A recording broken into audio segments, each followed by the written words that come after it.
Parole inspirée, un moment de partage privilégié avec l'évangéliste Prince Kouka Malosa.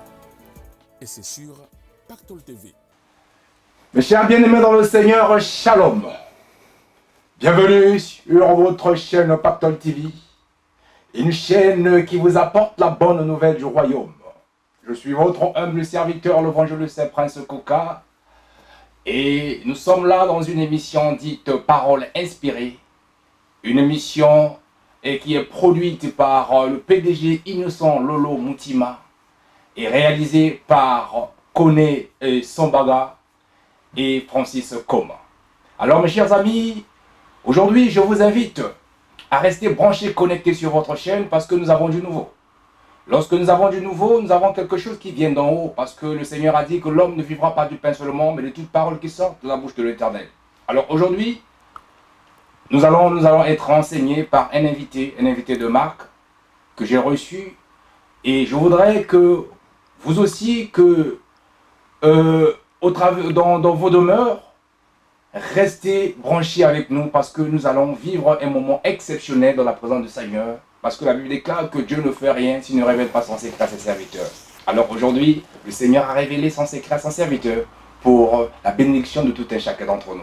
Alors, restez branchés, connectés sur votre chaîne parce que nous allons recevoir notre invité de ce soir ou encore de ce jour à la personne de c'est un apôtre, c'est un enseignant. Il va nous enseigner la parole. Alors mon frère, ma soeur, et cet apôtre, il se nomme à la personne de l'apôtre Ludovic Rajabo.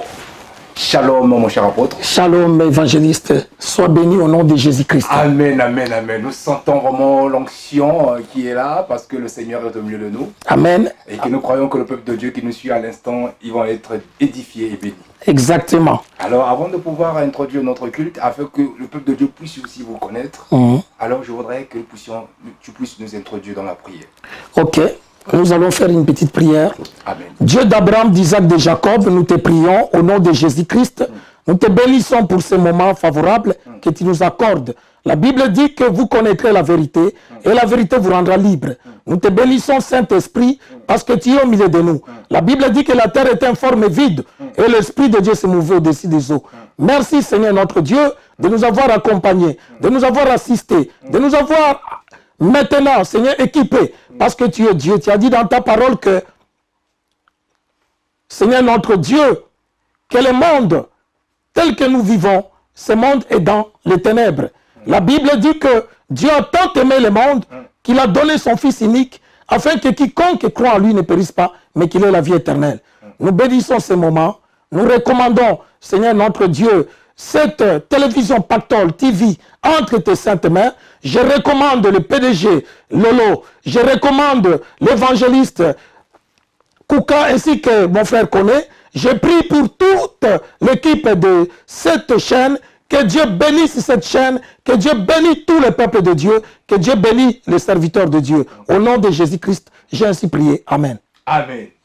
Mes chers bien-aimés dans le Seigneur, la Bible dit que tout ce que vous ferez en premier lieu déterminera ce que vous ferez par la suite. Alors nous avons introduit cette émission au travers d'une prière. Je sais que cette prière va impacter dans ta vie. Alléluia. Parce que Dieu, lorsqu'il envoie sa parole ne rentre jamais à lui. Alléluia. Remplir le don qu'il a été envoyé. Alléluia. Alors je suis certain que le Seigneur va nous faire du bien au cours de cette émission. Alléluia. Alors, mon cher apôtre. Oui, évangéliste, sois béni. Gloire au Seigneur. Amen. Nous allons passer un moment agréable. Alléluia. À la présence du Seigneur. Alléluia. Nous sommes déjà très honorés de vous recevoir dans cette plateau. Et moi également, je suis honoré de votre accueil combien chaleureux. Amen. Je bénis Dieu de m'avoir conduit véritablement auprès de vous dans cette chaîne. C'est ma première fois que je puisse passer dans une chaîne chrétienne. Et en France, j'espère que ça ne sera pas la dernière. Je bénis le Seigneur parce que je sais que la volonté de Dieu va s'accomplir. Tel qu'il l'a fait aujourd'hui, je pense que ça sera pour toujours. Gloire au Seigneur.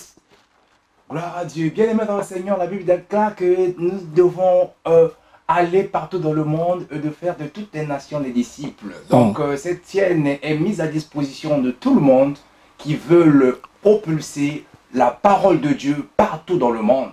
Alors là où nous n'avons pas l'accessibilité de pouvoir y arriver, mais au travers de cette chaîne, les personnes seront édifiées et les personnes entendront le nom du Seigneur Jésus-Christ et le royaume leur sera favorable. Alors, mon cher apôtre, je voudrais que vous pouviez vous présenter à nouveau pour représenter les personnes qui viennent de nous rejoindre au cours de cette émission. Peut-être il y a ceux qui viennent se connecter maintenant, ceux qui ne connaissent pas, ils sont surpris dans une parole, l'émission dite parole inspirée, et nous voyons l'apôtre Ludovic. Alors, qui est l'apôtre Ludovic? Alors, le peuple de Dieu doit le connaître encore à nouveau. Merci, mon évangéliste Ekouka. Ce que l'apôtre Ranjabo Ludovic n'est autre que un serviteur de Dieu. D'abord, il est de la République démocratique du Congo, d'origine. Et aujourd'hui, il est en France depuis quelques années, je dirais une dizaine, quinzaine d'années. Et il sert le Seigneur. Et je veux dire, il est dans le ministère depuis 2005 où officiellement l'apôtre Ranjabo Ludovic est en train de travailler dans le ministère en tant qu'apôtre. Et il a été, justement, son appel est venu en 97. Et c'est à 97 qu'au Liban, que cet homme finalement a rencontré le Seigneur Jésus-Christ, que son appel a été effectif, où il y avait une visitation divine. L'ange de Dieu est venu et descendu vers cet homme Ranjabo Ludovic pour le rencontrer, pour lui dire que voilà, Dieu t'a choisi pour le servir. Donc c'était une rencontre, car cet homme, il était en train de traverser des moments de souffrance, des moments, il était un homme qui traversait des moments de, n'est-ce pas, parce qu'il venait de connaître une vie qui n'était pas agréable devant Dieu. Cet homme, il était encore dans le monde avant que le Seigneur ne puisse l'appréhender. Mais lorsque Dieu avait estimé qu'il était temps d'agir, et Dieu avait agi en ce sens, au point que c'est vrai que mon appel devait passer par des grandes souffrances. C'est-à-dire cet homme qui était au Liban, qui travaillait, qui avait de l'argent, qui avait des moyens, et tout d'un coup, un jour, il va perdre son travail, il va perdre ses moyens, et cet homme va commencer à souffrir. Il va commencer à souffrir, à souffrir. Et cette souffrance était devenue quasiment longue. Et cet homme, il n'avait plus d'autre choix. Et un jour, finalement, un homme de Dieu va venir vers cet homme Ranjabo Ludovic. Et cet homme, c'est un serviteur de Dieu qui travaillait dans l'église néo-apostolique. Et il était de passage au Liban, à Beyrouth. Et il va me rencontrer, il va me dire, mais ce que je vois en toi, c'est que ce n'est pas ce que tu dois être. Ce que je vois en toi, c'est que je vois la grâce de Dieu dans ta vie. Mais tu es un homme, véritablement, tu as laissé cette voie de Dieu et tu es allé dans une autre voie. Mais il n'est pas encore tard pour toi, pour que le Seigneur puisse te reprendre. Mais si aujourd'hui tu acceptes cette parole que je vais te dire, tu verras ce que tu es, ce que tu dois être. Parce que ce que tu vis, ce n'est pas toi. Et j'ai été comblé de joie d'écouter cet homme-là avec cette parole combien rassurante. Et cet homme me dit, écoute, même si les amis t'ont abandonné, même si tu avais de l'argent et que tu as perdu tout cet argent, tu as perdu le travail, sache que Dieu ne t'a pas oublié. Sache que Dieu est là, ton secours. David, il disait, je lève les yeux vers les montagnes. D'où me viendra le secours? Le secours vient de l'Éternel qui a fait le ciel et la terre. Bien-aimé, toi qui souffres, toi qui es dans les difficultés, toi qui es abandonné, toi qui es rejeté, je te dis aujourd'hui, cherche Jésus-Christ. Le monde peut t'abandonner, ta famille peut t'abandonner, mais sache qu'il y a un homme qui ne peut pas t'abandonner, c'est Christ Jésus, le Fils de Dieu.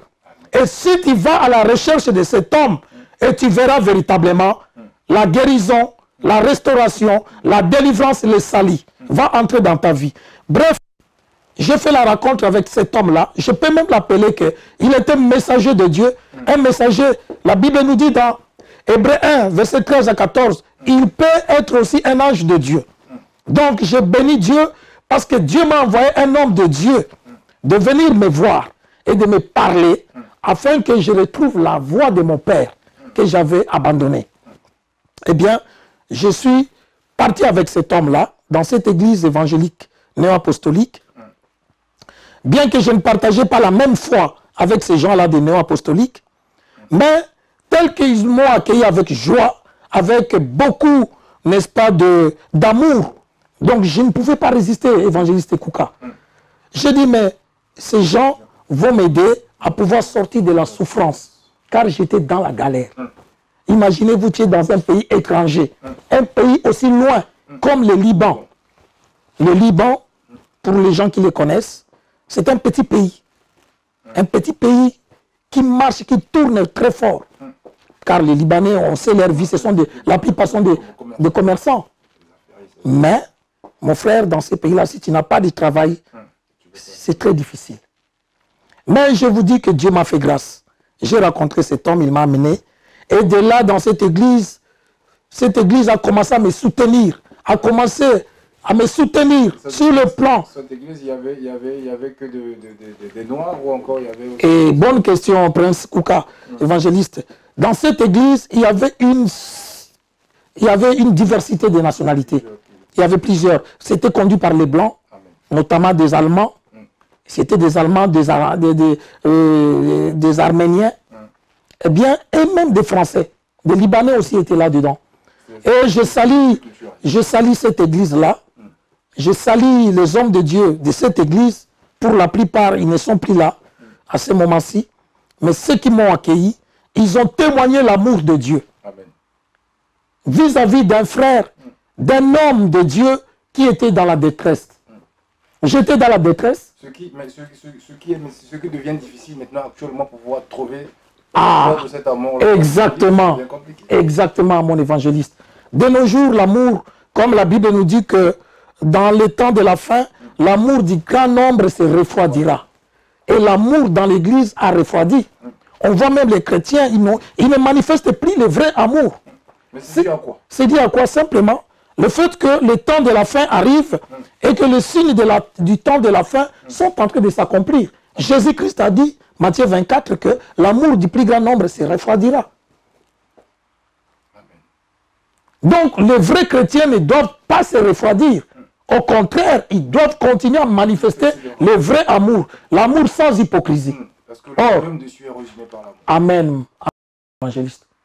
Nous voyons aujourd'hui que l'amour a complètement diminué. Tu vas aller dans une église, les gens ont du mal à t'accepter. Les gens ont du mal à t'accueillir. Donc, ils se méfient de toi. Mais pourtant, comme si tu étais un étranger. Mais quand on voit les musulmans, ce que nous qualifions comme quoi que les gens qui n'ont pas Christ, qui ne servent pas Christ, mais regardez l'amour des musulmans, doit nous inspirer, nous les chrétiens. C'est très important. Les musulmans ont une grande solidarité. Mais les chrétiens aujourd'hui ne cessent de se diviser, ne cessent de se trahir et ne cessent de faire véritablement des choses qui ne témoignent pas la gloire de notre Dieu. Or, Jésus, il a montré l'amour. Il nous a parlé l'amour du début à la fin. Et pour revenir à l'histoire, cet homme-là qui m'avait pris, c'était un homme de Dieu congolais. Et il m'a amené dans cette église. Cette église m'a accueilli avec joie. Cette église a commencé à me soutenir financièrement. Donc, je n'avais plus besoin de payer le loyer, ni même pour manger. C'est eux-mêmes qui supportaient tout. J'ai intégré cette communauté en 1994. Aussitôt que j'ai intégré cette communauté, cette église néo-apostolique, bien aimé, les choses ont commencé à changer. Vous savez, quelqu'un qui avait abandonné Dieu depuis longtemps et qu'il a retrouvé Dieu, pendant ce temps, cette personne, il avait en lui déjà la promesse, c'est-à-dire il avait déjà la prédestination. Dieu l'avait déjà prédestiné. Dieu l'avait déjà choisi. Être prophète des nations. Être comme, c'est-à-dire Dieu l'avait déjà engendré avant même qu'il ne puisse sortir dans le sang de sa mère. Mais cette personne, il ignorait son identité. Cette personne, il ne connaissait pas ce qu'il était. Et lorsque cette personne a retrouvé, n'est-ce pas, donc l'Église, sa place, là, et l'Église a commencé à être étonnée. Je fais seulement 1 mois, 2 mois, c'était terrible. Dans quel sens? Dans le sens spirituel. Parce que ma foi, vous savez, je venais de passer quelques mois de souffrance. Et dans cette église-là, ils ont la foi, mais ils ne communiquent pas trop le Saint-Esprit, comme nous les évangéliques. Nous avons, n'est-ce pas, cette effervescence de l'Esprit. Parce que nous sommes nés dans l'Esprit. Alléluia. La parole de Dieu sans l'Esprit, ça c'est la religion. Vous voyez, Christ nous a apporté l'Esprit. Parce que la Bible dit dans 4 Jean que Dieu est esprit, il faut que ceux qui l'adorent en esprit et en vérité. Et j'ai commencé, parce que je me suis sanctifié. Je vivais dans une vie mauvaise. Quand j'ai retrouvé la place de Dieu, j'ai rompu avec l'ancienne vie. Et dites-nous, les enfants de Dieu qui nous suivent à l'instant, ils peuvent nous dire que nous, aujourd'hui, nous constatons que beaucoup des hommes de Dieu qui parlent de ces... Ils n'osent pas parler au fait de leur vie passée. Oui. Est-ce que vous pouvez nous donner, nous résumer en un mot, les ténèbres dans lesquelles que vous avez traversé, dans le sens que l'ancienne vie que vous avez eue à vivre avant que le Seigneur vous appelle. Oui. Donc je vais dire très clairement, j'étais quelqu'un qui était dans l'alcoolisme. Je buvais beaucoup et j'étais aussi dans une sorte de débauche. La débauche, c'est-à-dire que je sortais avec des meufs, avec des copines, et tellement c'était pour moi une vie de la chair. Mais Dieu ne m'attendait pas dans la chair. Dieu m'attendait dans l'esprit. Et aujourd'hui, je voudrais dire simplement que à tous les frères et sœurs en Christ, à tous ceux qui sont dans les églises, qui continuent à vivre encore dans la chair, ils doivent sortir dans la chair. Parce que l'affection de la chair t'amène à la mort. Mais l'affection de l'esprit t'amène à la vie et à la paix. Donc j'étais dans les ténèbres quelque part, vivant dans la chair et dans l'alcoolisme. J'étais perdu. Je voudrais simplement, peut-être paraphraser, dire l'histoire de l'enfant prodigue. Cet enfant qui avait quitté son père et il est allé très loin avec tout l'argent, tous les moyens que son père lui avait donnés. Et arrivé à l'étranger, il a tout terminé. Et enfin, il a commencé à manquer de tout. Il a commencé à dire, mais que dois-je faire? Je commence même à manquer, même un petit bout de pain. C'est ce qui m'est arrivé. Je suis allé, j'ai tout dépensé, j'ai agi d'une manière telle que cela n'a pas plu à Dieu. Et c'est alors que quand je suis revenu dans le chemin du Seigneur, le Seigneur a commencé à me corriger. Le Seigneur a commencé à m'apprendre, a commencé à me travailler, jusqu'au point où, finalement, Dieu s'est manifesté d'une manière publique. Donc, je salue le président, le PDG Lolo, que je connais bien, que j'aime bien, que je vois, n'est-ce pas, dans la chaîne. Je le salue au nom de Jésus. Gloire au Seigneur. Alléluia. Bien-aimés dans le Seigneur, nous sommes là dans une émission que vous connaissiez bien, Paroles inspirées. Cette émission est là pour pouvoir nous enseigner, nous corriger, nous convaincre, au travers des Écritures, bien sûr. Donc, nous avons avec nous l'apôtre Ludovic Rajabo.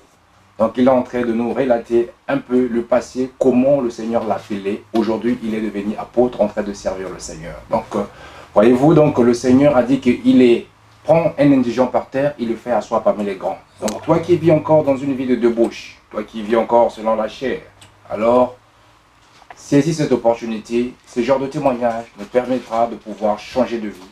Car la Bible déclare que celui qui est en Christ, il est devenu une nouvelle créature. Les choses anciennes sont passées, voici toutes choses sont devenues nouvelles. Dieu veut de nous une nouveauté de vie pour que nous puissions être conformément à sa volonté.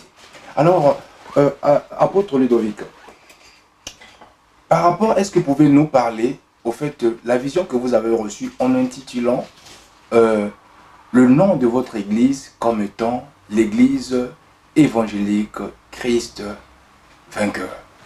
Alors, c'est le Seigneur qui vous a parlé ou vous-même vous avez eu à donner ce nom par rapport à votre expérience, par rapport à votre vécu. Alors, essayez un peu de nous relater cela. Bonne question, évangéliste Prince Kouka. Je dirais simplement le nom de l'église que j'ai choisi, Christ vainqueur, c'est pour moi une inspiration. Une inspiration de Dieu. Et quand on voit dans Matthieu 16, lorsque Christ a posé la question aux disciples, aux apôtres, il leur a dit, au dire des gens, qui suis-je? Au dire des gens, qui suis-je? Certains ont dit, vous êtes prophète, d'autres ont dit, vous êtes Élie, ainsi de suite.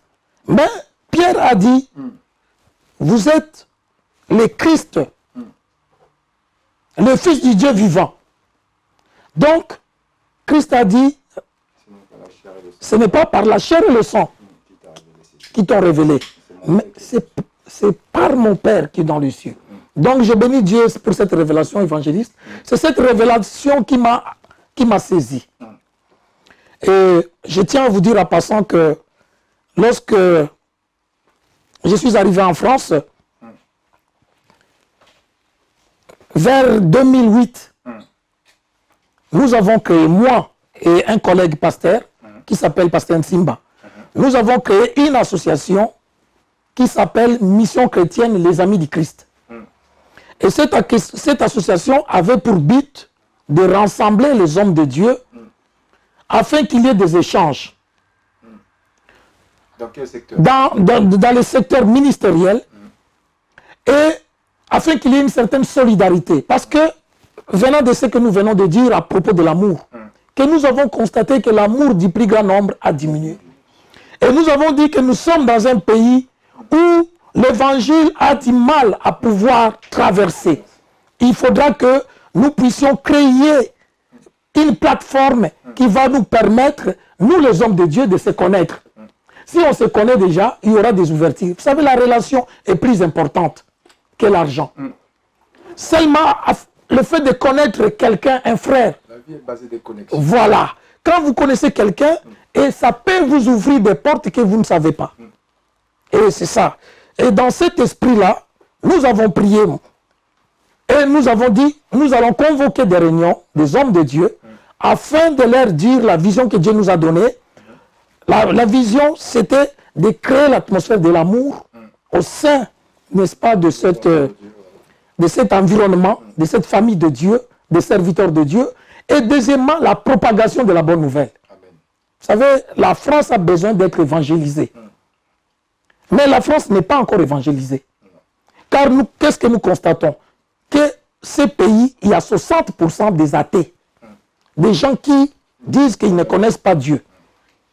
Et mon évangéliste, nous avons un grand travail. L'Église a un grand travail. C'est pourquoi Dieu a besoin de vrais serviteurs de Dieu de se lever et de proclamer la vérité. Amen. Ce pays est dans l'occultisme. La France est dans l'occultisme. Mais nous sommes là pour dénoncer les ténèbres. Amen. Afin que la lumière de Dieu pénètre. Amen. Afin que la lumière de Dieu agisse. Parce que Christ nous a envoyés pour porter la lumière. Amen. Il a dit, je suis la lumière du monde. Amen. Celui qui me suit ne marchera pas dans les ténèbres, Amen. Mais il aura la lumière de la vie. Amen. Donc, nous avons créé cette association en 2008 et cette association a fait beaucoup de choses. Comme le diable est toujours malin, il est venu vers 2012, il a fait ses manœuvres pour pouvoir détruire cette association. Aujourd'hui, cette association ne fonctionne presque plus. Moi qui étais le cofondateur avec cet ami-là, le pasteur-là, Nsimba, le pasteur comme celui qui était le président, moi j'étais le vice-président. Le président, il a dit, il a arraché l'association et cette association est devenue pour lui. Bon, que Dieu le bénisse là où il est, avec cette association, parce que ce n'est pas à nous de lui porter jugement, mais Dieu seul va le juger pour ce qu'il a fait. Donc, c'est vous dire que, bien aimé, quand vous êtes en train de travailler pour le Seigneur, vous serez combattu. Quand vous faites quelque chose de bien pour Dieu, on ne vous laissera pas le mettre tranquille. Satan va vous poursuivre, il va vous attaquer. Mais si vous n'êtes pas vraiment assidu à la prière, eh bien l'œuvre de Dieu va tomber. Amen. Gloire à Dieu. Bien-aimés dans le Seigneur, voyez-vous, la Bible dit que ne participez pas aux œuvres infectieuses des ténèbres, plutôt condamnez-les. Le vouloir est de pouvoir condamner toute personne qui ne vient pas de la part du Seigneur. Donc nous devons proclamer la bonne nouvelle qui est la vérité qui libère, car la Bible déclare que vous connaîtrez la vérité vous rendra libre. Cette vérité, nous avons besoin, comme dans de telles sortes d'émissions, paroles inspirées, c'est pour pouvoir nous enseigner, nous corriger, nous convaincre, afin que chacun d'entre nous puisse se retrouver et savoir la volonté de Dieu à notre égard. Je voudrais finir ma présentation. Amen. Mon évangéliste. Je suis marié. Je me suis marié en 2015 à Paris, à Pierrefitte. J'ai une femme, une très belle femme que je salue en passant. Elle s'appelle la sœur Julie Ngandou Kabongo. Et je viens d'avoir une petite fille qui a 4 mois. Amen. Qui s'appelle Ketia Bénédicte. Gloire au Seigneur. Donc voilà, donc je suis quelqu'un qui est marié, qui vit dans la sanctification. Amen. Donc je suis quelqu'un qui craint l'Éternel. Parce que je viens d'un endroit où ma vie n'était pas bonne. C'est-à-dire, depuis que j'ai reçu Jésus, depuis que j'ai commencé l'œuvre de Dieu, j'ai pris une décision de rester fidèle au Seigneur. Amen. Un mode de vie. Alléluia. Gloire au Seigneur, parce que Dieu est un Dieu d'ordre. Parce que la Bible déclare que sans la sanctification, nul ne pourrait voir l'Éternel. Amen. Nous devons se sanctifier lorsque nous servons un Dieu saint. Alors, parlons de l'œuvre de l'Église. Alors, où se trouve l'Église? Notre Église se trouve au niveau de la Courneuve. Nous sommes à la Courneuve, et précisément à 94, 98, avenue Jean Mermoz. C'est là que nous avons la salle que nous prions actuellement, avec des horaires aussi un peu très restructurés. Ah oui. Donc nous prions de 8 h du matin à 10 h. Le dimanche, de 8 h à 10 h. Mais vous arrivez quand même à avoir des fidèles à cette heure-là? Bonne question. C'est vrai qu'en Europe, ici, beaucoup de gens ont du mal à se réveiller très tôt matin. Ah oui. Mais ceux qui aiment le Seigneur, ils se lèvent très tôt. La Bible nous dit dans Marc 1, verset 35, que Jésus-Christ s'est réveillé très tôt matin. Et il allait prier dans la montagne. Amen. Donc, si tu aimes le Seigneur, tu viendras. Parce que il faut chercher, justement, la bénédiction, il faut chercher le salut. Amen. Dieu nous appelle, pas seulement à midi, pas seulement à 14 h, mais Dieu nous appelle surtout le matin, très tôt matin. C'est là qu'il a besoin de nous. Bien-aimé dans le Seigneur, donc la Bible dit que le royaume des cieux appartient aux violents. Voilà. Donc fais-toi violence pour pouvoir hériter le royaume des cieux. Alléluia. L'apôtre Ludovic, il a dit que ces cultes, les horaires de culte, c'est de 8 h à 10 h. À 10 h. Donc toi qui veux se connecter à eux, donc voilà, ils sont là à la Courneuve, tous les dimanches, à partir de 8 h à 10 h. Et tu seras les bienvenus dans l'église. Église évangélique Christ vainqueur. Christ vainqueur. Alors parlons du Christ vainqueur. Aujourd'hui nous allons essayer de parler du sang de l'agneau. Amen. La Bible dit dans Apocalypse 12 qu'ils ont vaincu à cause du sang de l'agneau. Alléluia. Et à cause des paroles de leur témoignage. Alléluia. Alors, dites-nous, essayez de nous expliquer les enfants de Dieu qui nous suivent à l'instant, de pouvoir savoir le mystère caché dans le sang de Jésus. Merci évangéliste Kouka. Simplement, le mystère qui se cache dans le sang de Jésus-Christ, nous devons le comprendre aujourd'hui. Nous devons comprendre une seule chose. D'abord, avant d'en parler, le mystère du sang de Jésus-Christ, nous devons d'abord comprendre qu'est-ce que c'est le sang. Amen. C'est bien plus important. Voilà. Le sang, c'est quoi exactement? Voilà. Parce qu'aujourd'hui, beaucoup de personnes ont prié, imploré le sang de Jésus. Les gens écrivent le sang, le sang. Voilà. Alors, purifions-nous par le sang de Jésus. Le sang. Alors, qu'est-ce que le sang? Pourquoi le sang? Pourquoi le sang? Le sang représente la vie. Amen. C'est un élément que Dieu a mis dans le fonctionnement des êtres. Pour faire fonctionner, pour donner la vie à quelqu'un ou à un être. Mais Mais pourquoi? Mais les sorciers aussi le font au travers le sang, les rituels, le sang, les tuent les animaux. Alors, quelle est la différence maintenant entre ceux qui font, les rituels qu'ils font, Oui. et nous qui sommes les enfants de Dieu? Parfois, il y a certains pasteurs, il y a certains hommes de Dieu qui obligent aussi à leurs fidèles de pouvoir faire des rituels de sang. De sang. Nous le savons. Est-ce que c'est mauvais? Est-ce que c'est normal? Ou c'est conseillé? C'est biblique? Alors, essayez de nous expliquer par rapport. Merci. Nous allons lire. Cache derrière le sang. Nous allons lire dans Deutéronome 12, au verset 23. Cela va pouvoir nous donner une lumière. La Bible nous dit que, Deutéronome 12, au verset 23, tu en mangeras comme on mange de la gazelle et du cerf. Celui qui sera impur et celui qui sera pur en mangeront l'un et l'autre. Seulement, garde-toi de manger le sang, car le sang, c'est la vie. Et tu ne mangeras pas la vie avec la chair. Tu ne le mangeras pas, tu le répandras sur la terre comme de l'eau. Bien-aimé, le sang, c'est la vie. Dieu a interdit de manger un animal avec du sang. Le sang est sacré. Si nous voulons nous étendre sur le sang, je pense que ça va nous prendre beaucoup de temps. Sur la fonction du sang. Mais parlons-en publiquement, vu le temps qui nous est imparti. Le sang, nous voyons dans l'Ancien Testament que on utilisait le sang pour pouvoir amener, n'est-ce pas, faire des rituels de la repentance. Quand un peuple, quand quelqu'un avait commis des péchés, il fallait maintenant passer par la voie, n'est-ce pas, des animaux, où on devait amener l'animal dans les temples, dans les tabernacles, pour pouvoir égorger, et que le sang-là devait purifier, essayer de couvrir les péchés. Et nous avons vu que dans l'Ancien Testament, les rois ont pratiqué cette manière, n'est-ce pas, d'utiliser le sang.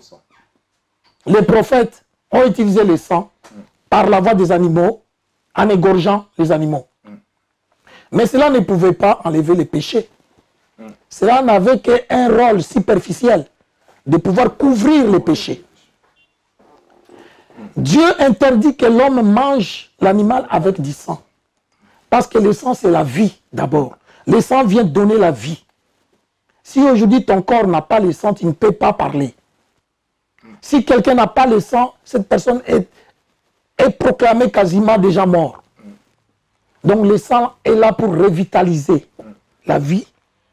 Le sang est là pour nous redonner la force. Le sang est là pour nous permettre de pouvoir continuer d'agir, de vivre. Donc la nécessité du sang est tout à fait particulière. Et le sang joue un grand rôle aujourd'hui dans l'Église et dans la vie des chrétiens.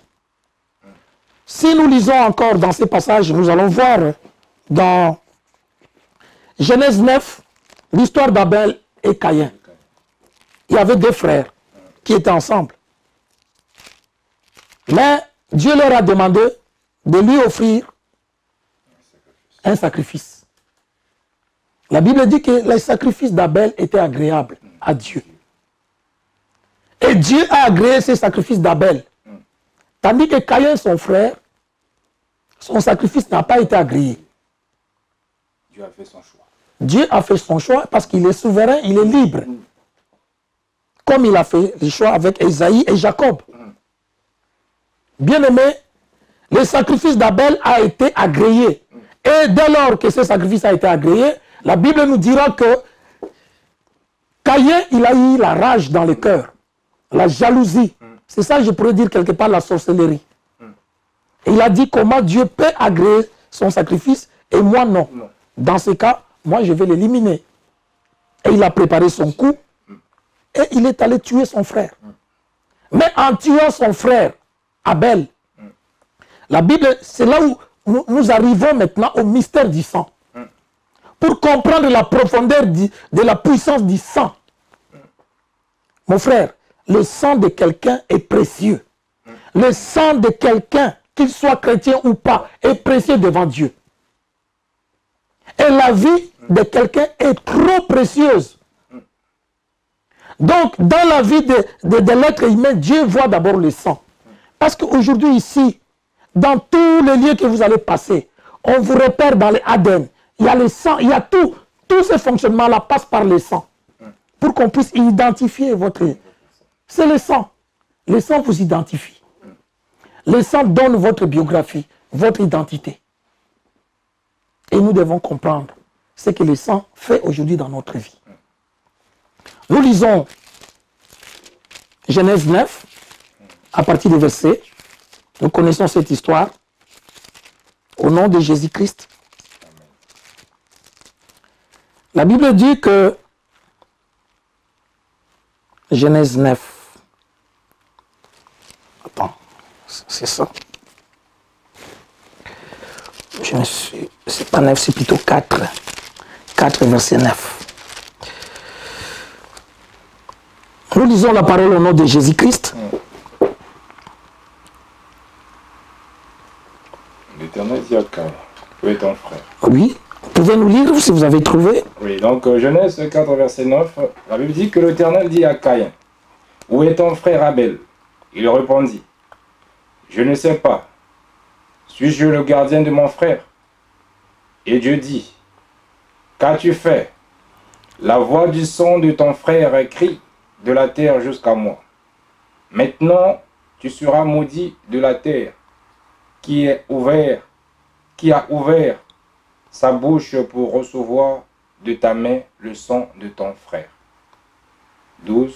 Quand tu cultiveras le sol, il ne te donnera plus sa richesse.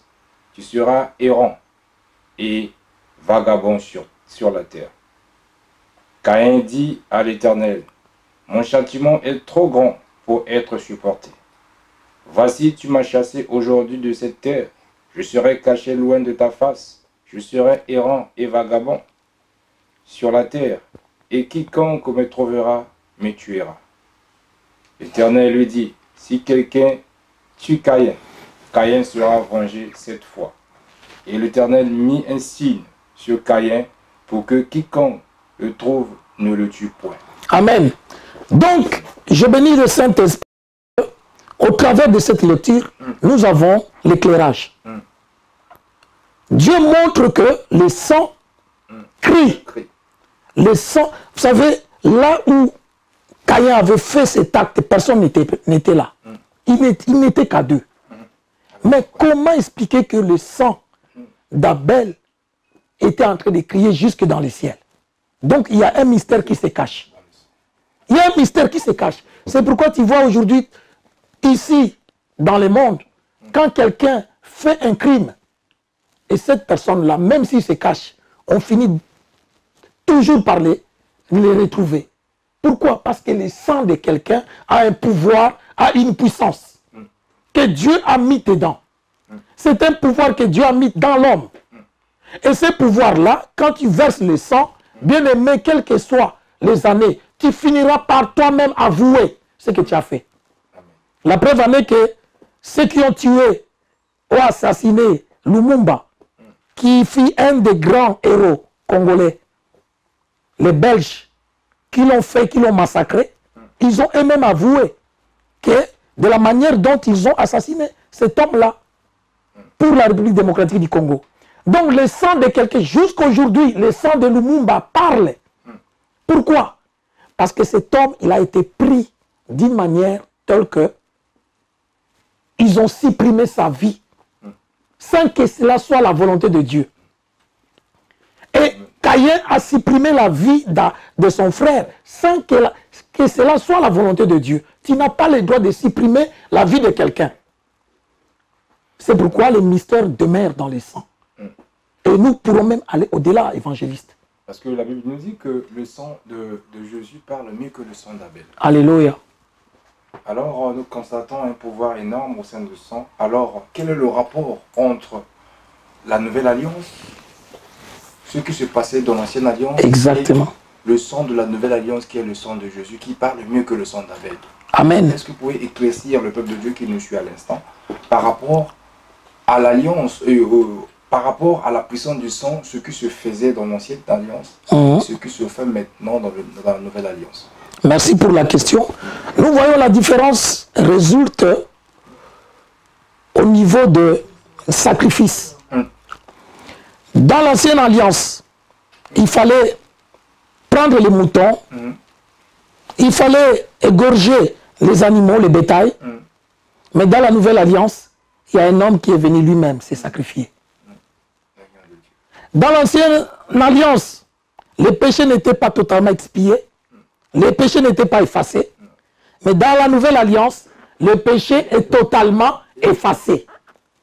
C'est ça la différence que nous pourrons aujourd'hui crier sur le sang de Jésus-Christ. Le sang de Jésus-Christ porte une valeur, porte en elle une puissance telle que Satan et le monde des ténèbres ne peuvent jamais s'y porter. Nous allons lire dans Apocalypse 12, que vous avez cité, à partir des versets 10 jusqu'à 11. Et le Saint-Esprit est là pour nous éclairer, n'est-ce pas, la véracité de la parole de Dieu.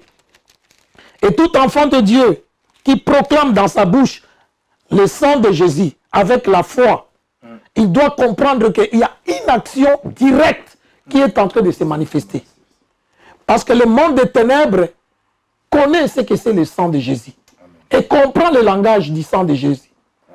C'est ça le plus important, bien-aimé. Ce n'est pas simplement des mots, mais puisque nous sommes spirituels et nous agissons dans le spirituel, et il y a un impact dans le sang de Jésus-Christ. Amen. J'entendis dans le ciel une voix forte qui disait, maintenant le salut est arrivé, ainsi que la puissance, le règne de notre Dieu et l'autorité de son Christ, car il a été précipité l'accusateur de nos frères, celui qui les accusait devant notre Dieu jour et nuit. Ils l'ont vaincu à cause du sang de l'agneau et à cause de la parole de leur témoignage. Ils n'ont pas aimé leur vie jusqu'à craindre la mort. Ils l'ont vaincu. J'aime bien souligner ce passage, évangéliste. Ils l'ont vaincu par le sang de l'agneau. Donc le sang de Jésus nous a donné la victoire. Amen. Et cette victoire remonte où? C'est au niveau de la croix. Lorsque nous lisons Ésaïe 53, nous allons voir. Mais là, on le sait. Aujourd'hui, il y a 2000 ans sur la croix, le Seigneur a dit que tout est accompli. Voilà, par rapport à son sang qui a été versé.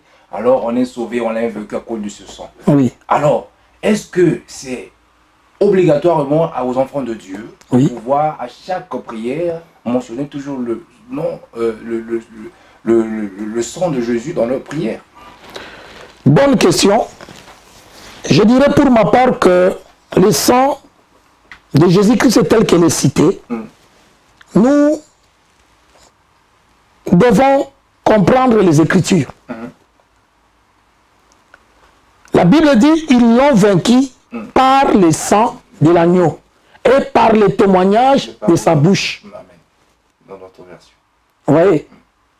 Donc, lorsque nous prions, nous devons aussi identifier le sang de Jésus-Christ. Amen. Parce que le sang de Jésus joue un rôle déterminant dans la vie d'un chrétien, d'un enfant de Dieu. Vous comprenez? Amen. Il y a des démons qui n'aiment pas écouter ces noms-là. Et quand vous citez le sang de Jésus-Christ, le sang de Jésus est là pour assainir, est là pour baliser, est là pour nettoyer. Il faut comprendre le lieu dans lequel vous êtes. Lorsque nous voyons dans l'Hébreu 9, nous lisons dans l'Hébreu 9, la Bible nous dit que le sang de Jésus nous permet de pouvoir entrer victorieusement dans le sanctuaire. C'est-à-dire que tu ne peux pas entrer dans un endroit sans pour autant d'abord proclamer le sang de Christ. Cela vous donne l'autorité de pouvoir anéantir ces petits démons qui sont là. Amen. Alléluia. Amen. Bien-aimé, Christ nous a donné l'autorité. Le problème, c'est qu'aujourd'hui, nous, les enfants de Dieu, nous méprisons beaucoup la parole de Dieu. Vous voyez? C'est pourquoi Osée a dit, mon peuple est péri par manque de connaissance. Mais aujourd'hui, c'est peut-être nous, les hommes de Dieu, que nous ne voulons pas enseigner. Oui. Mais comment le peuple va être édifié ou va apprendre si les hommes de Dieu ne veulent pas enseigner?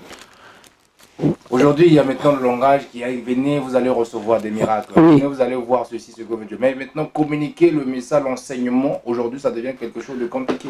Oui, je bénis Dieu pour cette question, l'évangéliste Kouka. C'est que il y a des pasteurs, il y a des hommes de Dieu là qui prêchent maintenant l'évangile de la prospérité.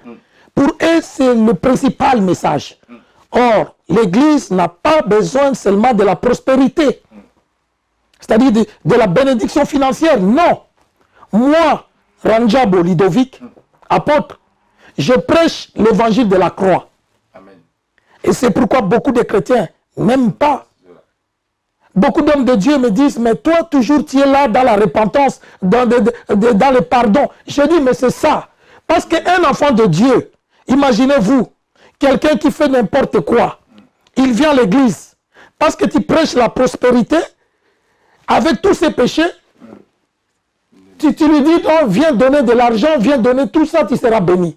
Est-ce que ce Dieu-là aime l'argent ou bien Dieu aime d'abord la repentance? Posons-nous la question, bien-aimés. Aujourd'hui, beaucoup d'hommes de Dieu cherchent l'argent au lieu de chercher le salut des âmes. Amen. Il faut commencer d'abord à dire au peuple de Dieu, repentez-vous et convertissez-vous, croyez la bonne nouvelle. Amen. Car le royaume de cieux est proche. Mais si vous êtes là seulement, ma soeur vient s'aimer, ma soeur vient donner, mon frère donne, c'est bien, il donne. Mais après, il va aller où? Dans l'enfer. Prêche la bonne nouvelle. Amen. Qui sauve.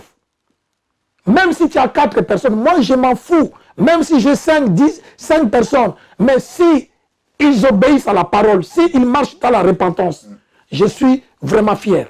Mais aujourd'hui, nous constatons que maintenant, le monde est devenu à l'envers dans le milieu chrétien, dans le sens que le Seigneur nous prêche l'évangile de la vérité.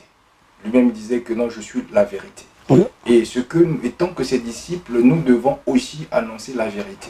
Amen. Aujourd'hui, comme les Écritures nous disent que non, et aujourd'hui, on a changé la vérité en mensonge. Au mensonge, ça c'est l'œuvre du diable. Donc aujourd'hui, c'est maintenant le mensonge qui est annoncé, qui est prêché. Exactement. Les gens poursuivent cela. Exactement. Au lieu de pouvoir chercher la vérité qui libère. Exactement, mon évangéliste. Dans la doctrine de Christ, parce que cette prédication fait partie des enseignements de la doctrine chrétienne. Amen. Dans la doctrine de Christ, nous devons prêcher des messages importants, notamment la repentance, la conversion, le pardon des péchés, le pardon, nous devons prêcher l'amour, la grâce, la foi, le Saint-Esprit, le jugement dernier. Il y a tout un panel, n'est-ce pas, de thèmes, de messages que nous devons prêcher. Et non seulement la prospérité, oh donnez, venez à l'église, Dieu va vous bénir. Donnez à Dieu, donnez à Dieu. Mais c'est vrai, il faut donner à Dieu. Mais de quelle manière nous devons donner à Dieu? Posons-nous la question. C'est vrai que l'œuvre de Dieu a besoin de moyens. Nous avons besoin, l'église a besoin de l'argent. Mais ce n'est pas de n'importe quelle manière. Nous devons rassembler cet argent-là. Parce que Dieu est un Dieu d'ordre. Nous devons d'abord chercher à sauver les vies. Vous allez vous rendre compte dans beaucoup d'églises ici à Paris. Vous allez parler avec des frères et des sœurs qui fréquentent des églises. Mais ils ne savent même pas qu'est-ce que c'est la repentance. Ils ne savent même pas ce que c'est la régénération. Ils ne savent même pas ce que c'est la grâce. Ils ne savent même pas ce que c'est l'amour. Ils ne savent pas. Mais les églises, là, ça entraîne de... Mais dis-moi. Maintenant, qu'est-ce que les gens ils vont recevoir? Justement, ils vont contempler la salle. Ils vont contempler le monde qui est là. Beaucoup de gens. Tu vas voir une soeur, un frère qui vient dans l'église. Tu lui demandes aujourd'hui qu'est-ce qu'on vous a prêché. Donne-moi le verset biblique. Il commence à chercher d'en haut. Mais tu cherches en haut quoi? Mais tu étais à l'église tout à l'heure là. Qu'est-ce que le pasteur vous a prêché?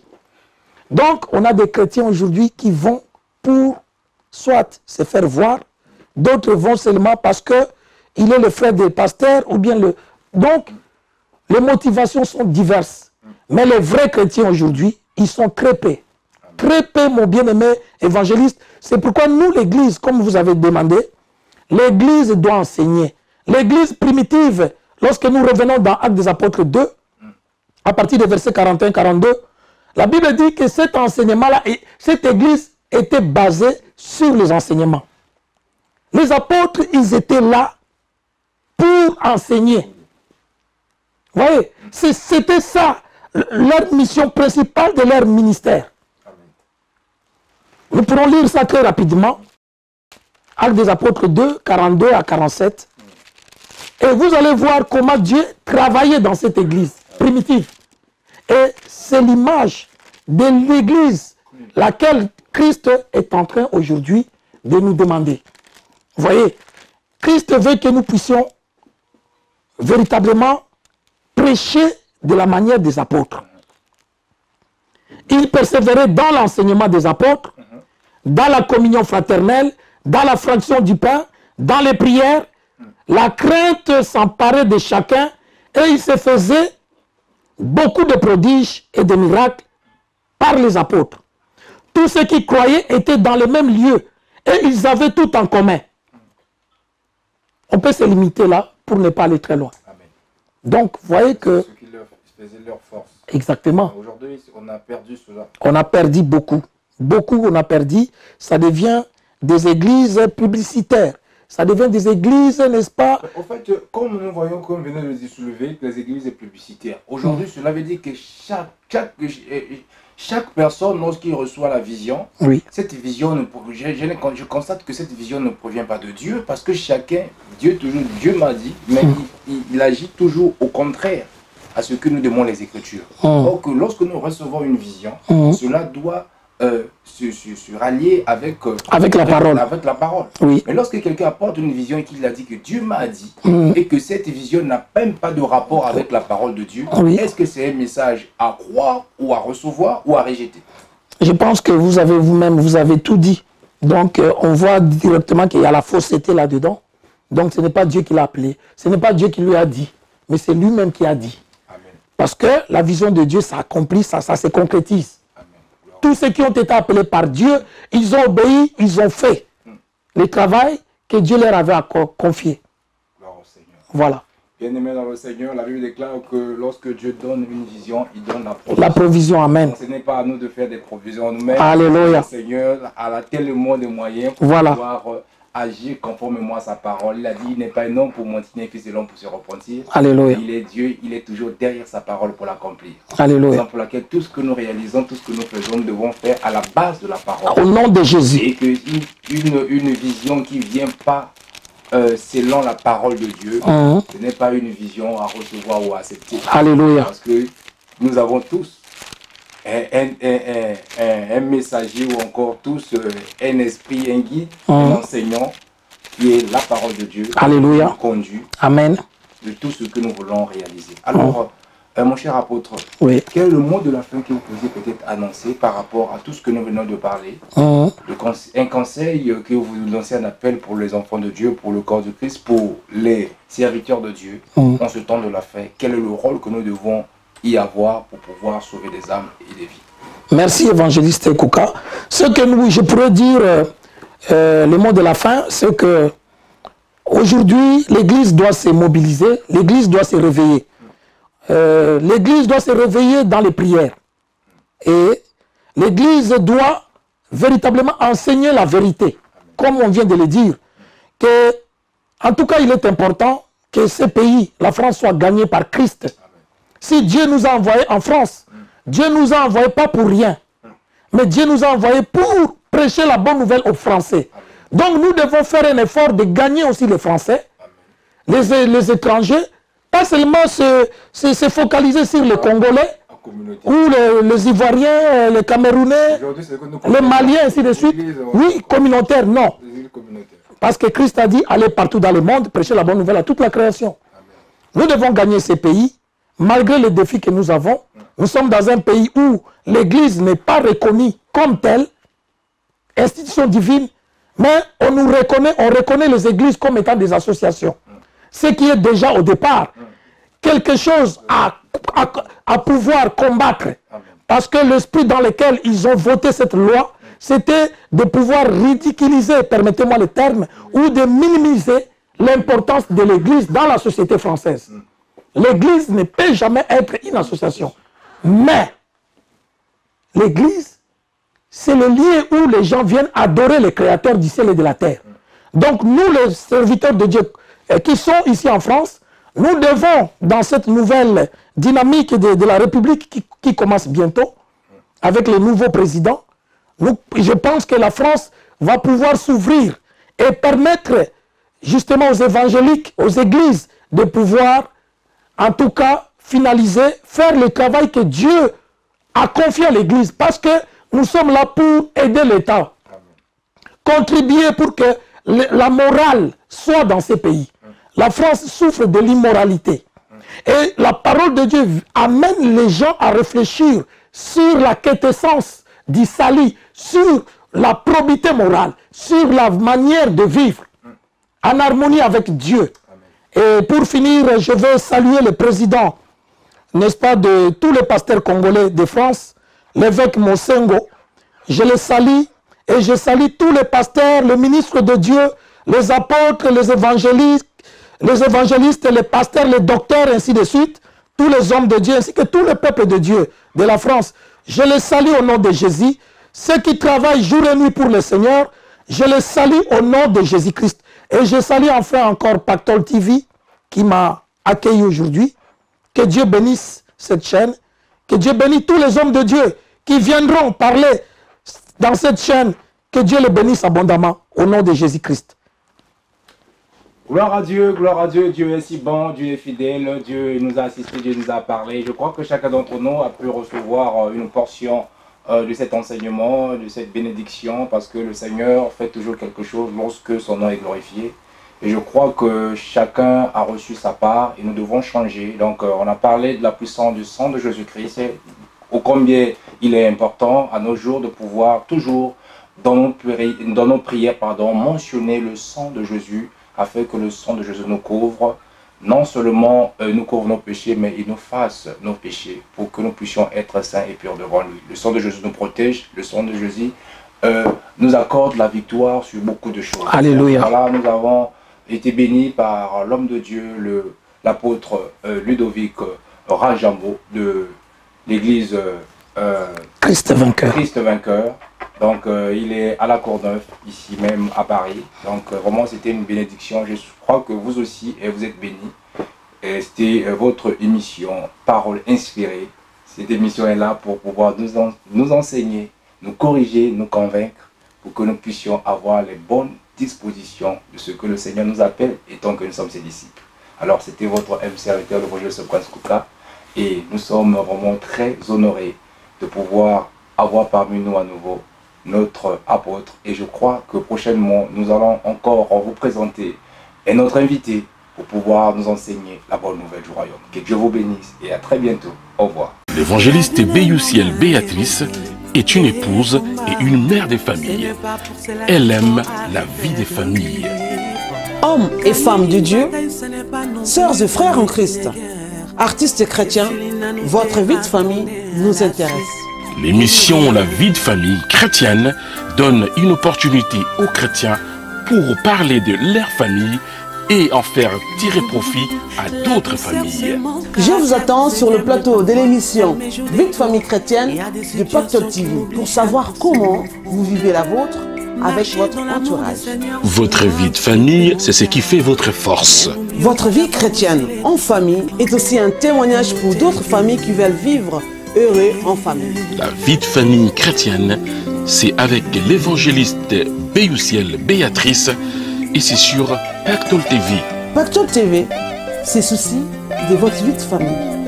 La chaîne chrétienne de la différence. Le Seigneur m'a fait marcher. Ebenezer Ministry Adassa, Motema Yanzambe organise Adassa Meeting 2017. Ce sera du 2 au 4 juin à Amsterdam. Sous le thème, les talons de la femme écrasent la tête du serpent.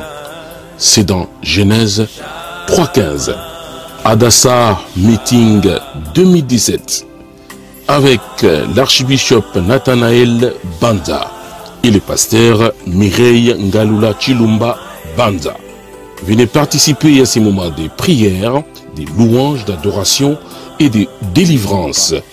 Une seule adresse, NH Hotel, Schiphol Aéroport à Amsterdam.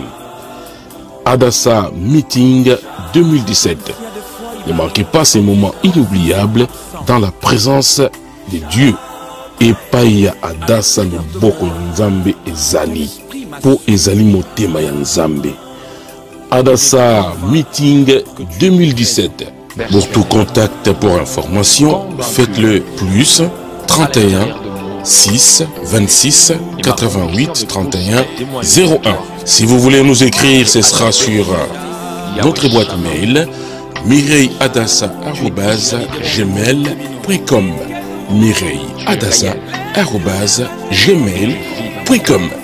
Sans oublier notre site internet, les 3 mireilladassa.com. Les talons de la femme écrasent la tête du serpent. Boya et belé, le boko ya Nzambe ezali kuna. Avec l'archbishop Nathanaël Banza et le pasteur Mireille Ngalula Chilumba Banza. Adassa 2017, du 2 au 4 juin à Amsterdam. Adassa Ministry, le cœur de Dieu.